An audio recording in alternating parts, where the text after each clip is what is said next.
Mesías, admirable consejero, Dios fuerte, Padre eterno, príncipe de paz, Dios de amor.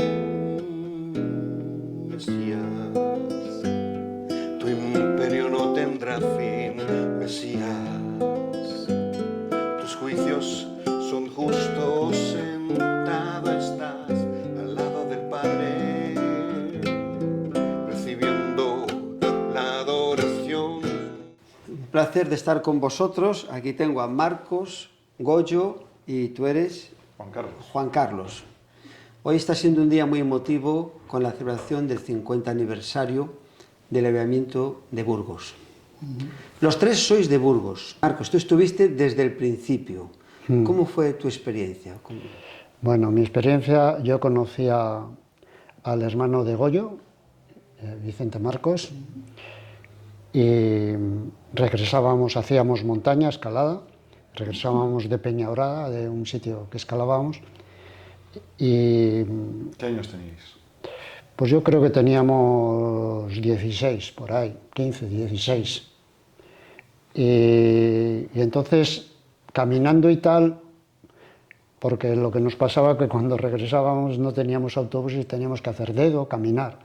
Entonces me empezó a hablar pues, de una gente y tal, sobre todo de Benito y Benito Manini en Jonca.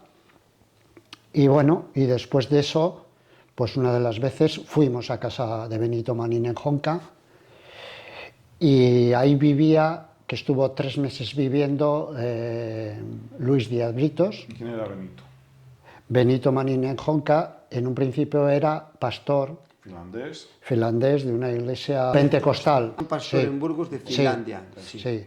Después él con el tiempo lo dejó, bueno, después de estar viviendo Luis en casa de Benito, se cogió Mateo Cerezo. O sea, para que yo también te pueda hablar. Sí, estamos aquí con plena libertad. Yo llegué después de ellos y lo que para que nos podamos aclarar, Benito era un señor que estaba trabajando en Burgos como pastor finlandés. Sí. Y viene, después de estar ya asentado este señor, con su familia, tenía 3 hijos, ¿no? Sí. Viene Luis Alfredo desde Uruguay a Burgos, digamos, ¿no? Creo que había pasado por Finlandia antes. Había pasado por Finlandia, y entonces, sí. cuando llega a Burgos, ¿qué? ¿Se va a vivir con Benito? Se va a vivir con Benito 3 meses. Cuando empezamos en Mateo Cerezo, que era más o menos... Es la calle, Mateo Cerezo. Sí. Sí, la calle Mateo Cerezo 19. Era la primera comunidad. Entonces, empieza ahí, era casi verano, cuando más o menos comenzamos. ¿Qué año? Pues posiblemente 73 ¿no? por ahí, sí. Y tú dices que te ha hablado la persona cuando venías de escalar. Sí. ¿Y cómo fue tu experiencia la primera vez que fuiste a la reunión? ¿Cómo viviste? Bueno, ayer anoche se lo contaba un poco a Carmele. Digamos, en mí ya habían surgido ciertas circunstancias, vamos a decir,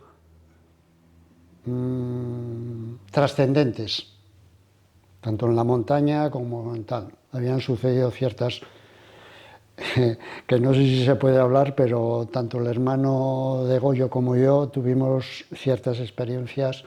Peligrosidad. No solamente peligrosidad, sino, vamos a llamarlas paranormales. Primero estás tú, Sí. empiezas a asistir a la comunidad, ves cómo oran, cómo leen la Biblia, ayudan a otros y te identificas con ellos. Sí. Y empiezas a asistir ahí y notas en tu vida el Espíritu Santo cómo está obrando. Sí, concretamente la foto que tiene Goyo, esa foto que tienes, ahí es cuando recibimos el Espíritu Santo. Y ahí fue un cambio. Y yo sigo, digamos, está en mí, ese bautismo está en mí. Gloria a Dios. Porque...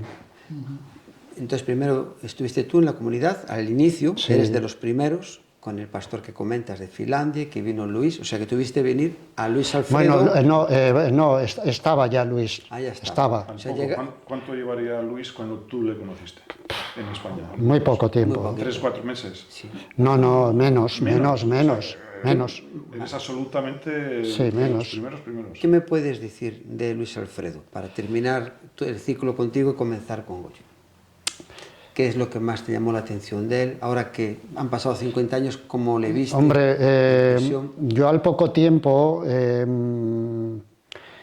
yo enseguida que, digamos, empecé en las comunidades, al poco tiempo yo sentía de dejar, estaba haciendo trabajos, aunque era muy joven, pero había dejado primero, yo lo digo así todo claramente, yo dejé los estudios porque yo no entendía por qué tenía que estudiar. No porque no podía, sino porque no entendía por qué eso. Y no me gustaba el sistema que se llevaba. Bueno, eso por un lado. Entonces, yo tenía muchas broncas en mi casa y mi padre, de una forma, me estaba ya echando. Entonces, no sé si era ya, aunque yo ya estaba asistiendo y tú ya habías llegado a Mateo Cerezo, llegó un momento que yo empecé a vivir ya en Mateo Cerezo. Y ahí es cuando ya empezamos como la comunidad, digamos, de vida, vamos a decir.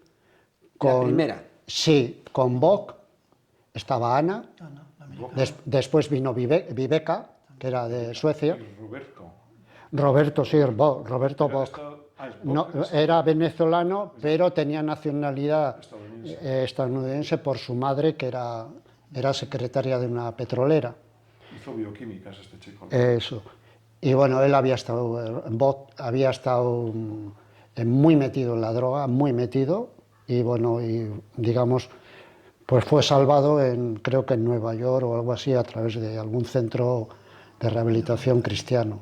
O sea, antes de venir aquí. Sí, antes.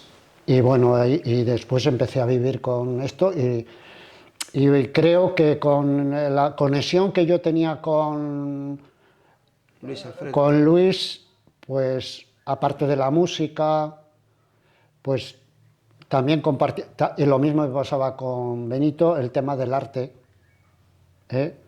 Yo estaba con ellos, a veces íbamos a... Era pintor oficialmente, o sea, era su profesión. Sí, era músico y era pintor. Y Mateo Cerezo. Y también Benito. Y Benito. Benito. ¿Benito ya pintaba entonces? Sí. Hacía mucha acuarela. Y bueno, y más o menos pues... ¿Y cómo era la respuesta cuando ibais a la calle, salíais, hablabais a la gente? Porque fueron cientos o miles de personas, ¿no? Las que... Con la calle no fue tan importante. Fue más importante el boca a boca, sobre todo entre amigos y familiares. Fue mucho más eso. Yo creo que sí. Eso fue más. También hubo algo de calle, pero... Hubo de calle, pero salíamos por allí, pero... Sí, cuando vino junto con la misión. Sí, pero y después también, por la zona de Miraflores y por ahí, pero no, lo que hizo impacto fue, yo creo que fue el testimonio nuestro, personal. Mis hermanos después vinieron, Iñaki, después vino Chema, Quique también estuvo, otro hermano que tengo, pero se marchó, Teo estuvo, se marchó, y Bartolo pues al final se quedó, digamos. Que había un cambio radical en vuestra vida, de Claro. creer en la Biblia, seguir a Dios, dejar llevaros por el Espíritu Santo, como en Pentecostés, y la gente que os conocía quedaba impactada, asistían, y ellos asimismo experimentaban el poder de Dios. Eso. ¿Y tu vida, Goyo, viniste un poco después, cómo fue? Bueno, yo era un chico de barrio, normal, entonces a mis 10 años ya no creía en la Iglesia Católica ni nada, porque nos obligaban que se ir a misa y no sé qué. Entonces, pues formábamos las típicas cuadrillas de amigos, pandillas, si lo quieres llamar, un poco picias. Estábamos en una época un poco de transición, con la época franquista, Sí. que si para aquí, que si para allá, un poco rebeldes a todo el sistema. Y entonces pues era un poco el tiempo de los guateques, donde no teníamos un duro, y entonces pues nos reuníamos en guardillas y pues para escuchar música, para bailar, para hacer un poco el tonto. Y entonces, bueno, mi hermano pues me hablaba de Dios, o que se reunían en una casa, que si había música, que si iban chicas. Digo, bueno, esta es la nuestra, íbamos allí a ligar. Sí, es lo que se llevaba. Sí, sí, sí. Y entonces, pues, bueno, cuando vamos allí, toda la cuadrilla del barrio, y vemos que nos hablan de Dios. Buah, estos son testigos de Jehová, estos nos quieren jalar el tarro, esto no es para nosotros. Muchas chicas, estaba Cachi, estaba Puri, estaba Eva, la mujer de Benito, estaba Angelines. Eva, la hija de... Hija. La hija. La hija. Sí. Y bueno, pues Cachi prácticamente pues, era la que más bonita era en ese tiempo, ¿no? La que más llamaba la atención. Y entonces, pues, bueno, pero claro, no era lo que queríamos. Y entonces, pues nos marchamos, me marché y todos. Pasó tiempo y como 3 o 4 meses. Y entonces, bueno, proyectaron la película de La Cruz y el Puñal en casa de Benito. De David Wilkerson. Con los gitanos, con la iglesia de Filadelfia. Nos invitaron ahí, fui, y la verdad que esa película sí que tocó mi vida porque me veía un poco identificado con la película.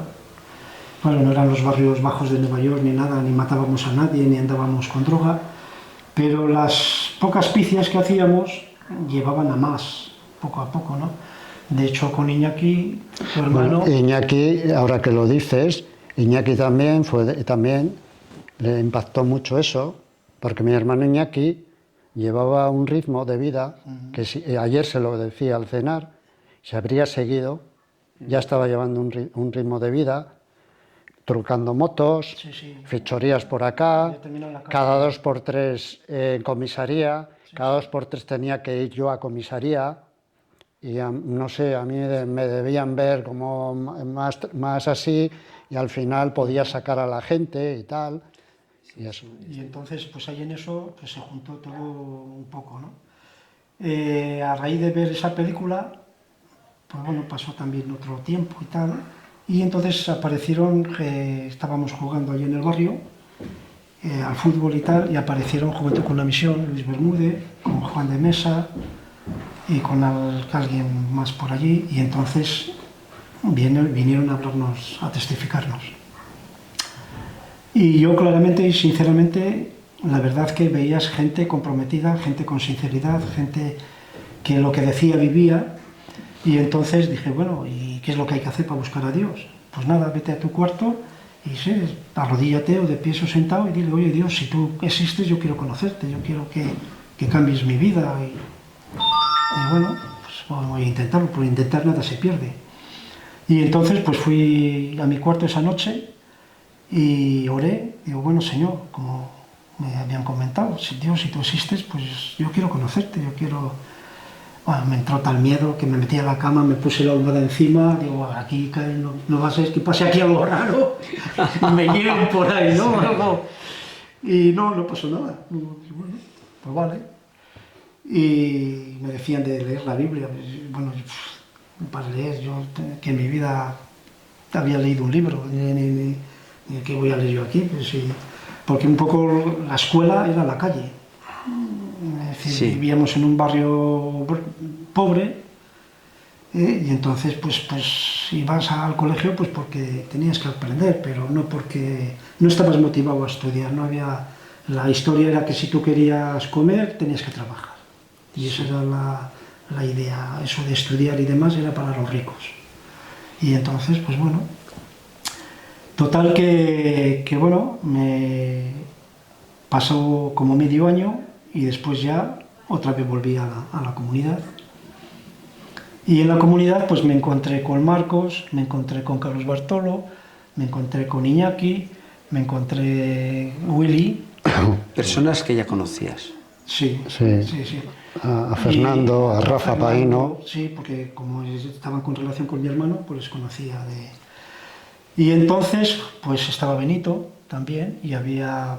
Pues nada, empezaron a cantar, a alabar al Señor, a orar y hicieron un llamado, decir, bueno, el que quiera puede entregar su vida al Señor, quiere...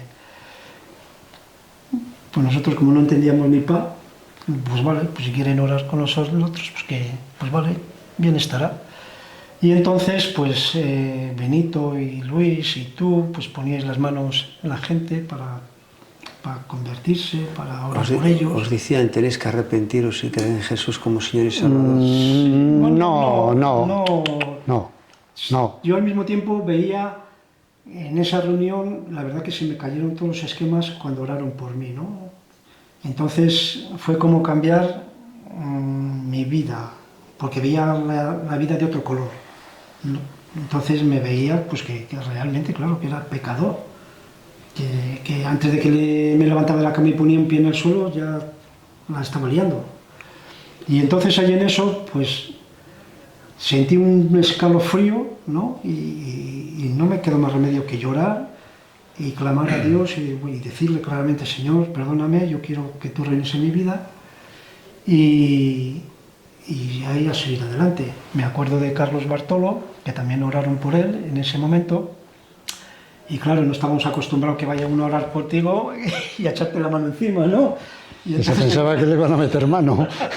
Sí, pensó eso. Y esto ¿qué pasa aquí, no? No voy a ser que... Pero lo que hacíamos era mucho agradecer, sí, agradecer por la vida. Sí. Cantar alabanzas. Sí, pero pero sobre todo cuando orábamos agradecíamos por la vida de él, tal como era, cada persona que aceptarla y agradecer. Y ahí... Eso fue lo que... Sí. Antes estaba tu hermano, ¿no? Sí.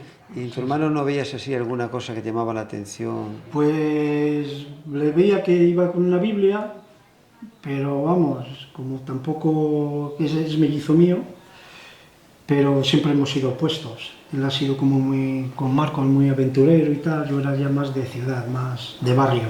No, eso de la montaña y el campo y demás lo dejaba para otros. Tu hermano vio contigo lo que comentas, la experiencia antes. Sí. ¿Y tu experiencia, Juan Carlos? Pues basada en la de ellos. A ver, 14 años yo creo, una salida al monte. Estamos hablando de los años 70. Y 3. Y 3, sí. O sea, al principio de los 70. ¿Dónde estaba España entonces? ¿Dónde estaba el mundo entonces? Y dónde estamos ahora. O sea, hay un gran cambio para que la gente que vea esto se haga un poco idea. O sea, estamos hablando después del mayo del 68, de toda la revolución hippie o todo el movimiento hippie y una España que era seria, la de aquellos tiempos, la de Franco, la de... Católica, pero la introducción que está haciendo es, en ese tiempo, yo lo he comentado muchas veces, había como dos, digamos, ¿por qué surgió todo esto? Primero, porque había una parte que yo conozco y en ese tiempo había una gente que estaba metido en una política muy extrema, también de nuestra edad, y en cárceles, la MK, los MK, los comunistas, los no sé qué, tal. Y después, ¿qué pasa? Empieza a surgir esto, y es como un revulsivo. Bueno, eso es una interpretación tuya, no sé si es la mía. Bueno, sí, pero bueno... Es verdad, este tema, que es que está terminando un sistema político en un país, o una dictadura. Mejor dicho, no está terminando una dictadura, se está muriendo un señor. Un señor que ha estado 40 años ahí y se estaban preparando cosas políticas que nosotros no podíamos ser conscientes de ello. Lo que ha dicho Marcos, que ya se me había olvidado, o sea, ya había muchos de nosotros, de jóvenes, que estaban metidos en cosas políticas. Y tu hermano, Goyo, Vicente, Marcos y yo veníamos de cosas nos habíamos metido en cosas de la naturaleza, de montaña. Que en ese tiempo no había nada. Era un montañismo entonces muy romántico. Estaba César Pérez de Tudela, había habido un accidente en el Naranjo de Bulnes que se retransmitió por la televisión y media España allí. Y lo de Arrabal y Lastra, que también fue muy... porque estuvieron mucho. Era época muy romántica, un montañismo muy romántico. Bueno, yo entonces, pues, preguntándome por mí, me introduzco en el tema de la montaña a través de... la OGE, para chavalos de aquella época, la Organización Juvenil Española, adscrita al régimen político que había entonces, que era la forma de que los chavales normales fueran al campo, fueran a los campamentos, salían de casa, y todos pasamos por allí. Pues yo pasé por la OGE, después de la OGE luego pasé a los Scouts. Bueno, en la OGE hice un curso que se llamaba de Almogávares y fue una primera salida al monte que me deslumbró. O sea, aquella salida a las calderas de un sitio de Hamburgo que se llama Las Calderas. Y fue con este cursillo y me quedé deslumbrado con la naturaleza. Entonces me agarró la naturaleza muy fuerte, muy fuerte. De la OGE pasé a los Scouts.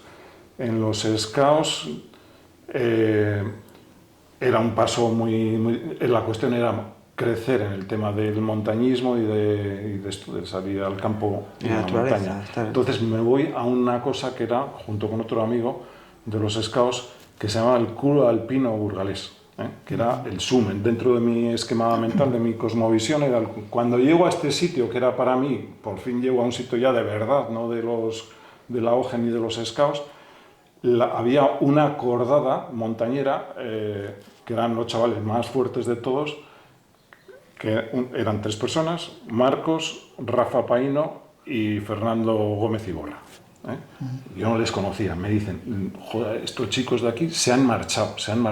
Si no sabemos por qué, de ser grandes escaladores, lo han dejado todo. Entonces me picó la mosca y me informé por qué se habían marchado. O sea, yo llego a la meta de mi visión en ese momento montañil y estos se van. Y yo ni les conocía, pero entonces me picó la mosca y seguí la pista y aparecí en esta casa que hemos dicho antes, calle Mateo Cerezo 19, que recuerdo perfectamente el día que entré allí, cómo sonó la puerta que se arrastraba, el ruido de la puerta lo tengo metido en la cabeza, eso. Sí. Y me encuentro a un macarra de 3 pares de narices en el hall, en la entrada. La puerta estaba abierta, podías entrar, me habían dicho que yo podía ir allí. Y era Michel, un chaval que yo conocía, por lo que habéis dicho antes, del tema de las motos, que sabes que... que habían estado de cómplice con mi hermano Iñaki. Chavales, macarras, chavales de Vargas. Y me lo encuentro ahí y digo, ¿dónde me he metido? Y bueno, este chico además murió al año siguiente. Sí. Yo entonces en aquella época ya le daba bastante al tarro y a estas cosas trascendentales y al tema de Dios y no sé qué. Para mí Dios en ese momento, vamos, veníamos yo estaba en un colegio de curas, en los maristas, y sí, misa obligatoria, rezos no sé qué, y yo creo que en aquel momento lo de Dios lo tenía ya meditado y no existía, no existía tal. Y entonces estos 3 chicos, cuando voy allí, lo han dejado por Dios. O sea, al final el resumen es que habían dejado la montaña, el montañismo por Dios. Bueno, digo, estos están... Hay que llevarlos otra vez al buen camino. Se han fumado algo. Se han fumado. Al poco, hice una excursión a un sitio de Burgos que se llama... Con los Scouts estaba ahí todavía. La Concha de Pineda de la Sierra, un monte que hay en Burgos, y estuve a punto de matarme. Una cosa que se llama una embarcada. Empecé a subir yo solo... Y que subo y que veo que no puedo bajar, digo, esto es trascendente en mi vida, de aquí igual no salgo.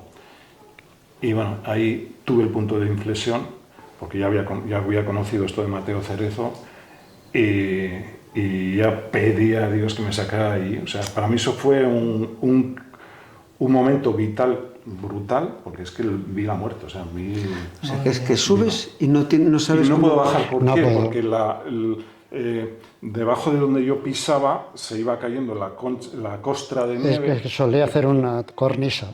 Y luego arriba, cuando llegué arriba, o sea, yo podía subir haciendo peldaños, pero se caía la nieve y quedaba hielo, nieve súper helada. Y cuando llego arriba, donde pensaba que podía salir, no podía salir, porque era verglass, hielo cristalino. Bueno, en ese transcurso de esa media 3/4 de hora, yo caí y se rompió mi intelectualidad de aquel momento y dije, ostras, sácame de aquí. ¿Cómo saliste? Y salí al final porque pedí socorro pedí socorro y el otro compañero scout que había ido por otra ruta apareció a mi derecha y me sacó de allí, pero estaba yo tan obcecado, tenía tanto miedo que no vi la salida tan fácil que hubiera sido al final, pues en vez de ir por donde yo había visto, a la derecha, bueno, este chico, pero eso es lo de menos. Para mí es que en cuanto a Eso te llevó a volcarte al hacer Señor y buscarle. un clic mental en cuanto a mis convicciones anti Dios, ahí. ¿Cómo eran las reuniones? Bueno, quiero hacer, porque me ha recordado, porque yo cuando hice ya el cambio de decir dejo la montaña, también fue una cosa parecida. Dejar de ir a algo tan Íbamos Paíno y yo, ese día, íbamos al espolón de Cascajares. Se había intentado escalar, que es una pared vertical de más de 90 metros y 90 en vertical. Entonces, hubo un momento en que yo iba de primero y había como un musgo seco, era verano, y de repente me resbaló. Y ese día, porque yo normalmente no llevaba casco, casi nunca llevaba casco. ¿Ahí es cuando te cayó la piedra? No, eso fue en Picos. En Picos, ¿no? Sí, pero ahí es cuando decido ya dejarlo, porque yo estaba ahí, había tenido otras cosas trascendentes también de montaña, fuertes. Había tenido en Peñaurada también, me quedé ahí medio colgando, que no pude bajar. Había tenido varias cosas, había tenido también en... Es que lo que he dicho antes, era un deporte muy riesgo. trágico. Ya, pero eso es con palabras de hoy día. Un poco dramático, ¿eh? Habíamos visto también a este que se mató en una que había abierto yo en Ubierna.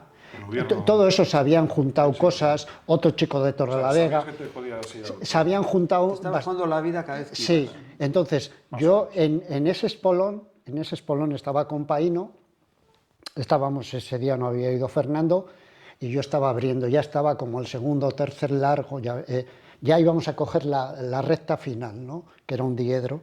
Entonces me resbalé y fui pegando con la cabeza, que llevaba el casco, un montón, hasta que caía y había un volado y caía hasta donde Paíno, y no solamente eso, sino me clavé un clavo aquí, y ahora voy a decir otra cosa, porque ahí descubrí, digamos, mi don de sanación, porque estaba sangrando muchísimo, y entonces yo cogí mis manos, ya estaba yendo yo a las comunidades, y entonces me las puse y empezó a parar la sangre, y fue como algo milagroso. Yo me quedé asombrado, y te lo estoy contando y se me están poniendo los pelos de escarpia. Entonces ahí es cuando decidí, dije, no sigo, esto es una droga, porque para mí era una droga muy fuerte, y se lo dije a Paíno, y bueno, al principio Paíno, él siguió Fernando, pero después un poco... O sea, tú te fuiste primero. Sí, y después un poquito después, eso parece que les impactó bastante, y entonces ya lo dejaron ellos también. En la comunidad estuvisteis los tres, ¿cuánto tiempo? Pues Más yo, o menos. Hasta que... 5 años, 10 me marché a o la 4. mili en el 80 hasta el 82.